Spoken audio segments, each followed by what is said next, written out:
Fijaos, lo que estáis viendo es una especie de taller con una lente, yo diría, de la que muchos de nosotros que quisiéramos tener, ¿no? En nuestros equipos, ¿no? Muy bien, pues este es el MacGuffin que diría, creo que Hitchcock o para la película o para el relato que vamos a hacer hoy. Y además, nunca mejor dicho, muy peliculero porque tanto esta reliquia como la siguiente son muy peliculeras, muy americanas. Esta McGuffin, lente, te el corrijo. MacGuffin, sí, el Sí, MacGuffin, sí, el MacGuffin. Esta es la excusa para contaros eso es. Sí. esta reliquia.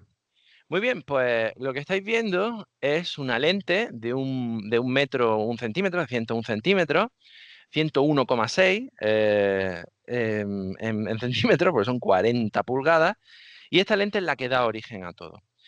En 1890, que es donde nos vamos, el astrónomo George Ellery Hale, que fue un astrónomo muy reconocido, creo que experto en astrofísica solar, supo que esta lente y una gemela, igual a ella, del mismo diámetro, se habían quedado huérfanas.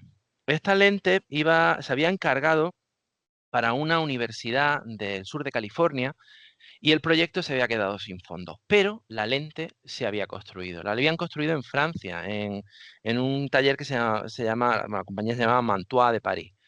La historia de los forjadores de lentes, de los que hacen lentes en Francia, es una historia muy triste, porque a lo largo de todo el 19, todos los que quisieron hacer una lente rompiendo récords y demás, terminó con que la compañía quebraba. Así de costoso y así de gravoso era hacer estas lentes, ¿no? Y más para Bueno, refractores. sobre todo si Siempre ha después se la sido, dejaban colgada, ¿no, Jesús? Sobre todo si después se la bueno, dejaban por colgada. supuesto, por supuesto, pero vamos, ya os digo que cuando te has hecho el recorrido de los observatorios y de todos los grandes telescopios, vas viendo y dices, y después la compañía quebró, y después la compañía, estas lentes fueron su último trabajo, ¿no? Sí, sí, Siempre ha sido más fácil, además lo sabéis, hacer un espejo que una lente, aunque claro, el claro. pulido siempre ha sido pues, un arte. De hecho, esta lente era una lente sin pulir. Y George Ellery Hale, que sabía que se había encargado de que no tenía observatorio, dijo, vamos a buscarle un observatorio. Y entonces buscó en Chicago al el rector de entonces de la Universidad de Chicago, el señor William Rainey Harper. William Rainey Harper lo que hizo fue decirse, bueno, podríamos construir un observatorio para la ciudad de Chicago, pero estamos igual, no tenemos dinero. Y entonces buscaron el dinero. Y aquí es donde empiezo a contaros esta maravillosa historia, en la que empieza con la lente, en el que este es el MacGuffin de esta historia. George Ellery Hale buscó a nuestros actores de esta película serían George Ellery Hale, que estáis viendo, el señor William Rainey Harper, que buscó al dinero, buscó al señor Yerkes, al señor Charles Tyson Yerkes. Charles Tyson Yerkes era un magnate que había hecho dinero construyendo los sistemas de transporte público de Chicago. De hecho, había hecho una serie de estratagemas con los gobiernos el Ayuntamiento de Chicago para que no solo él los construyera, sino que él los gestionara. Y esto era algo que odiaba el público. Charles Tyson Yerkes era el personaje más odiado de Chicago. De hecho, consiguieron atraparlo para construir el observatorio. Él fue el que puso el dinero para este observatorio porque quería hacerse un buen nombre. Había estado tan vilipendiada su imagen por los negocios que había hecho que quería construirse un buen nombre. Y él ya conocía la historia de un observatorio 10 años más viejo, anterior, que era el del Monte Wilson, perdón, el observatorio Lick, en el Monte Wilson me parece que está, en California, en el que el magnate de entonces, os puedo traer esa historia otro día, había pedido enterrarse debajo del telescopio. Y él había puesto esa misma condición. Entonces, pues teníamos el lugar, teníamos la lente, teníamos el dinero, y entonces buscaron al arquitecto, al autor, que es Henry Ives Cope. Henry Ives Cope. Henry Ives Cobb era un arquitecto que había hecho otra serie de obras por allí, por Chicago y por todo Estados Unidos, subido a un movimiento que era de revival. Es decir, Estados Unidos estaba recreando edificios que no habían pertenecido a su historia natural, copiando edificios de la Edad Media europea. Era un revival de esa inspiración en la que tenían, era un revival del románico. Fijaos, esto que tenéis delante, esto que os traigo de este revival, que no es de Estados Unidos, es el Museo de Historia Natural de Londres. Pero en Estados Unidos hay otros ejemplos de torres defensivas cuando no hacía falta hacer torres defensivas, sino que se colgaron relojes de castillos en un país que jamás ha tenido castillos. Total, un revival del románico americano. Y el lugar fue un lugar idílico, lo vais a ver, que está a unas 2 horas en transporte público, de entonces, de final del 19, de Chicago, lo cual era ideal porque entonces llevaba 10 años prácticamente inventada o 15 años inventada la electricidad o el alumbrado público eléctrico. Entonces las luces no eran muy potentes, aunque si leemos las crónicas de entonces nos dirán que eran las luces más brillantes que habían existido jamás. Y ese lugar era el lago Geneva, el lago Ginebra, el lago Génova, el lago Genova en Williams Bay, a 2 horas de Chicago. Un sitio sin contaminación lumínica, aunque no había mucha entonces, pero sobre todo sin contaminación de los transportes, de las industrias de la ciudad. Y este es el sitio donde se planeó el observatorio Yerkes. El observatorio Yerkes lleva el nombre del magnate que puso el dinero y para el que se construyó un telescopio. Esto era la carrera de los telescopios del 19, como no se había construido nunca antes. Este volvió a ser un telescopio de récord de los que nunca se habían construido. Este es el plano del observatorio de Yerkes, que contaba con una gran rotonda, un gran círculo en donde iba a albergarse el telescopio, con una cúpula de 27 metros de diámetro. Una barbaridad. Y cúpulas menores de 10 metros de diámetro en el lado opuesto. Puesto que era una planta limpia, es decir, estamos en medio de un parque, en medio de un prado, el edificio pudo alinearse perfectamente con los ejes cardinales, norte-sur, y sobre todo el eje del edificio va de este a oeste. Las entradas son las que giran, las que definen el eje norte-sur.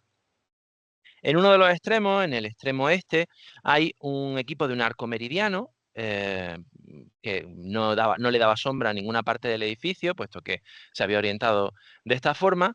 Estaban los telescopios menores, pero lo que a mí me interesa que veáis es sobre todo el telescopio principal para el que se montaron, para el que se usaron aquellas lentes.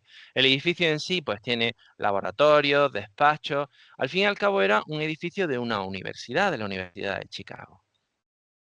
Aquí tenéis otro plano, he conseguido algunos planos de entonces, tiene unas escalinatas monumentales, el acceso al edificio, pero veréis, no solo, o sea, este edificio es un edificio como no se podría construir hoy en día, porque es un edificio que no solo trataba de albergar un telescopio, sino que trataba de hacerlo de forma preciosística, una forma elegante, una forma adornada. Aquí tenéis una foto aérea bueno, por blanco y negro vendrá por lo menos un siglo, del resultado de este edificio.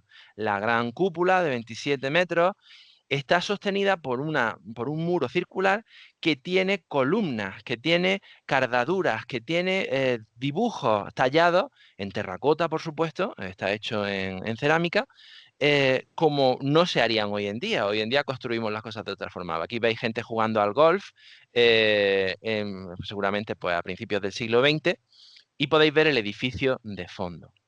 La cúpula es impresionante, tiene un tamaño imponente dentro de lo que es el resto del edificio, pero podéis ver que ya se aprecian las arcadas, se aprecian todos los detalles del edificio. No nos resulta raro porque estamos muy familiarizados con muchas de las universidades de la costa este de Estados Unidos, pues, en Boston, en Maryland, incluso en Nueva York, se hicieron edificios de este tipo. Pero este luce de una forma especial, no solo porque es un observatorio y tiene, por tanto, pues, la cúpula y los muros circulares, sino también por el entorno que tiene, un gran prado verde medio cercano a un bosque en el que se despliega este edificio alejado de cualquier otra cosa. Podéis ver el lago al fondo y las cúpulas. Esta sería una vista desde el norte hacia el sur. Y bueno, últimamente le han instalado en esa cubierta plana unas placas solares, que todo el mundo se apunta a esto. Ahora, ha tenido una historia reciente un poco convulsa. Ya llegaremos a ello. Em, ¿Y a qué os recuerda ese edificio? Pues efectivamente es un revival del románico, y esa rotonda o ese muro circular sosteniendo la cúpula os tiene que traer a la cabeza la Plaza de los Milagros de Pisa, donde está, pues estáis viendo el batisterio, la iglesia o la catedral de Pisa, y de fondo pues la famosa torre de Pisa. Aquí se ve un poquito el muro de uno de mis edificios favoritos, no tanto la torre, a mí el batisterio me encanta, sino el Campo Santo, el cementerio de la catedral de Pisa. Tiene inspiraciones directas de este edificio. Aquí veis la construcción. Claro, es un edificio que se soporta sobre muros de ladrillo macizo, con decoraciones preciosísticas, pero la cúpula tiene que ser ligera, por tanto es una estructura metálica. Aquí veis un momento de la construcción de esta cúpula de 27 metros, digo, de diámetro, y por tanto podemos ver las dimensiones del edificio, que también tiene una gran altura. Veis cómo se fue cerrando, pues con los paneles, pues seguramente de aluminio o de plomo, de esta cúpula. Y llegamos al interior, porque una cúpula de 27 metros para unas lentes gemelas que se situaron una de la otra a 22 centímetros de diámetro para poder hacer foco, necesita un espacio interior muy grande. Ese espacio interior, pues como veis, albergaba un telescopio que tenía 19 metros de focal sobre montura ecuatorial y en una torre de acero fundido, aligerado con sus ventanas, lo que queráis. Y ahora me diréis vosotros, dice, ¿y cómo miras tú por un telescopio refractor, perdón, de 19 metros de diámetro cuando empiece a bascular sobre su declinación y sobre su ascensión recta? Pues ahí está el truco. Este edificio que veis tenía una gran plataforma móvil. El suelo que veis, abajo donde hay una silla como de terraza y demás, es un gran ascensor, es una plataforma neumática que puede elevarse toda la altura del edificio. Una plataforma aligerada en madera. Aquí veis cómo está puesto el telescopio ya en una imagen real, no son dibujos ni litografías ni nada. Y este telescopio, antes de ponerse en Yerkes, estuvo en la Exposición Universal de Chicago, expuesto como una de las maravillas que iba a formar parte de la astronomía o de la ciencia de la ciudad. Aquí lo veis, en esta sección podéis ver cómo hay una plataforma por encima de la cimentación del telescopio, una plataforma ligera que puede moverse hacia arriba y hacia abajo, y entonces tenéis las torres neumáticas para elevarla y bajarla, y entonces tú podías subir y bajar el suelo del observatorio para llegar hasta tu ocular y poder mirar a través de él. Aquí tenéis una posición muy tendida del telescopio en el Qué que, sin embargo, un comodidad. astrónomo puede mirar sentado en una silla. Eso es porque la plataforma se ha elevado hasta esa altura. Aquí tenéis a otro de los astrónomos, entonces, bueno, una foto muy parecida, esta vez de la punta de las lentes del telescopio, volcada hacia abajo para poder mostrarla. Y esta es una de las placas, una de las 150.000 placas en cristal que se tomaron desde este observatorio de Yerkes durante los primeros años de funcionamiento y durante el siglo XX. En este caso es de la nebulosa de Barnard, en la Vía Láctea, eh, captada pues con estas placas de vidrio que se impresionaban con la luz del universo, ¿no? Y esta foto, pues, Einstein insistió en una visita a la universidad en visitar el telescopio de Yerkes, y lo tenéis ahí en medio de un montón de clac y de personal del observatorio, en una visita pues, a principios del siglo XX, seguramente en los años 20. Esta es una foto más actual. Aquí veis la torre de acero fundido en azul pintada, con la escalera y demás, y cómo aquí, sin embargo, la plataforma está abajo del todo, porque justo debajo de este punto ya lo que hay es la cimentación del telescopio, que se había hecho exenta y aparte de todo el edificio para que no tuviera ninguna vibración. Esto es algo que hoy en día pues también se hace, incluso compañeros de aquí de la Sociedad Astronómica Granadina que han construido su propio observatorio se han preocupado y me han preguntado a mí incluso, ¿cómo puedo hacer para que la cimentación cuando yo ande cerca del telescopio no produzca? Y entonces pues tienes que hacer una cimentación aparte, con un pozo indio, con lo que sea, para que nada de lo que haya alrededor menee el telescopio, ¿no?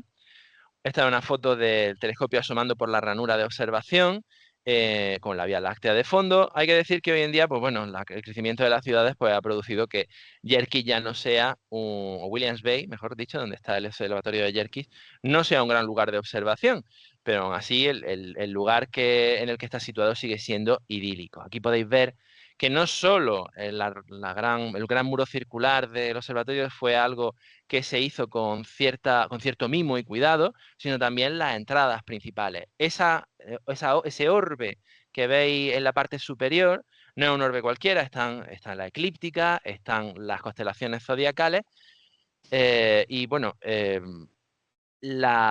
aquí pues, se pueden ver columnas con un orden corintio, pero totalmente cardadas, totalmente esculpidas en todo el fuste, con diferentes motivos que vamos a ver. Este orbe, durante una restauración, pues aquí podéis ver cómo están los signos zodiacales, el plano zodiacal a lo largo de toda la eclíptica que aparece inclinado, ¿no?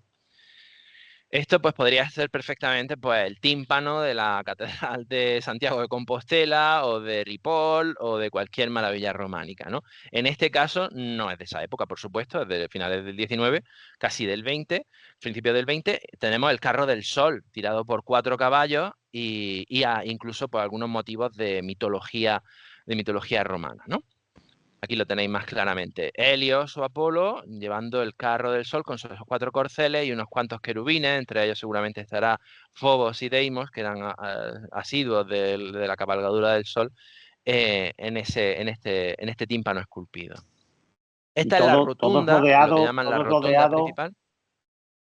Todos rodeados, Jesús, de arcos, ¿no? De arcos de medio punto, Sí, todo es está totalmente como si clásico, son fuera. decoraciones frutales, hay grifos con una Y representando pues la Yerkes, la inicial de la universidad, pero también hay cosas muy astronómicas, hay cosas muy pensadas. Para que tuvierais una idea de cómo es el interior, la rotonda principal, no se llama la rotonda, se llama la rotunda, pero es el eje de conexión entre las puertas norte y sur, el centro de la galería de la universidad, y aquí se reparten despachos, laboratorios y lo que ahora se esté usando. Aquí tenéis un detalle de las arcadas del edificio del telescopio principal, un gnomo con una decoración frutal alrededor, esto está sobre una de las ventanas. Esto es lo que me interesa, para que veáis de cerca una de las columnas. Se ven estrellas de 5 puntas, aquí hay un Sagitario, Centauro, hay caricaturas de los constructores o de los profesores de la universidad, se ve un toro, se ve a Leo, se ven constelaciones al fin y al cabo, pero claro, hechas con moldes, por supuesto, con moldes para terracota, pero son cosas que esperaríamos ver en una iglesia románica, en Italia a lo mejor, en edificios de otro estilo, ¿no? Podéis ver que la decoración pues, es constante por todas partes. Es un edificio como no se volvió a hacer nunca más, porque ya primaban otras cosas. También es cierto que fue de los últimos telescopios que a lo mejor, de los últimos observatorios que se construyó en zonas, pues aquí tiene un lago al lado, no es algo práctico, y ya a partir de aquí se fueron a lo alto de las montañas. ¿Y qué pasó con el señor Tyson, con el señor Tyson Yerkes, con el magnate que puso el dinero? No se enterró debajo del telescopio como ocurrió en el observatorio Lick, que la tumba está debajo del fuste principal del telescopio, pero está muy cerca en Williams Bay y tiene su propio mausoleo con su mujer, en donde pues, bueno, pues está cerca de la obra que financió. Aquí tenéis algunas fotos más del observatorio. No me canso de ponerlas, no me canso de contarlas porque de verdad me parece un sitio visita obligada si vas a los Estados Unidos y quieres ver algo de astronomía. Y como decía, ha tenido un problema últimamente porque la universidad ya no le daba uso y no tenían para mantenerlo. Y el observatorio ha pasado de mano, incluso llegando a cerrar durante un tiempo en el año 2018. Vaya, aquí tendríamos una escena que podría salir en cualquier película, en plan, pues, El Club de los Poetas Muertos, Los que se quedan, o películas de este estilo de las universidades americanas. Y este es el telescopio que quería traeros a través de ese MacGuffin, que me habéis corregido antes, de esas lentes gemelas que quedaron huérfanas y que George Ellery Hale supo ver a través de ellas un nuevo observatorio y buscarle un lugar que tuviera una decoración por lo menos y una observación del cielo como no se había hecho antes, el observatorio de Yerkes. Bueno, precioso, Jesús. Maravilla, Y además, me he quedado asombrado con el observatorio, vamos, qué cosa más bonita. bueno, y la técnica, ¿no? Bueno, la construcción y la ingeniería para subir, porque el telescopio es inmenso, había que ser gigante para poder mirar por ese telescopio. Claro, Y pero cómo sube el suelo el suelo para sube. que... Yo particularmente había visto el famoso tubo del refractor, pero no sabía que estaba rodeado de esa belleza, de esas arcas, de esos... Ni que el suelo subiera para que tú pudieras Sí, ver. sí, no, doble motorización entonces, ¿no? Claro, Porque hay que motorizar el telescopio para seguir y después hay que motorizar el suelo, porque si no, te Bueno, quedas aquí colgando. yo también lo he Claro. pensado y seguramente preveyendo el movimiento del ocular, el lugar tenía una especie de podios móviles en plan escaleras de avión, lo habéis podido ver en algunas Sí, fotos, sí, y sí, entonces yo he pues visto. tú podías ir subiendo o bajando y prever a qué altura media tenías que dejar el suelo para tener una sesión de observación sin mover todo el edificio. Sí, Claro. porque sería costosísimo mover el suelo, ¿no? Porque si ya en aquel tiempo costaba mover una montura de ese tamaño, con que ya un suelo ya Sí, pero es una sería obra horrible. de ingeniería, o sea, es algo Sí, que se ha es hecho espectacular. preciso para esto. Totalmente. Os invito, si os he picado la curiosidad, a que busquéis vídeos en YouTube. Hay una chica que hizo un reportaje lo vi yo hace unos años, y podéis verlo. A la chica le dejan vía libre para que se cuelgue del telescopio, y la ves moviendo el telescopio con las manos colgada, y entonces el telescopio va balanceando por la sala, y entonces es una situación muy curiosa, ¿no? Y uno de los Joder, profesores pues está allí con los ojos como platos dice, pero bueno, ¿qué hace esta chica? Pero bueno, que le han dado permiso para hacerlo, ¿no? Es Así que, precioso. bueno, y esto es solo la primera parte de los dos telescopios de los que estos formaron parte de mi tesis fin de grado, de los que yo voy a traer dentro de un par de semanas. El siguiente creo que os va a gustar también. Y es un telescopio que rompió molde, un observatorio que rompió molde.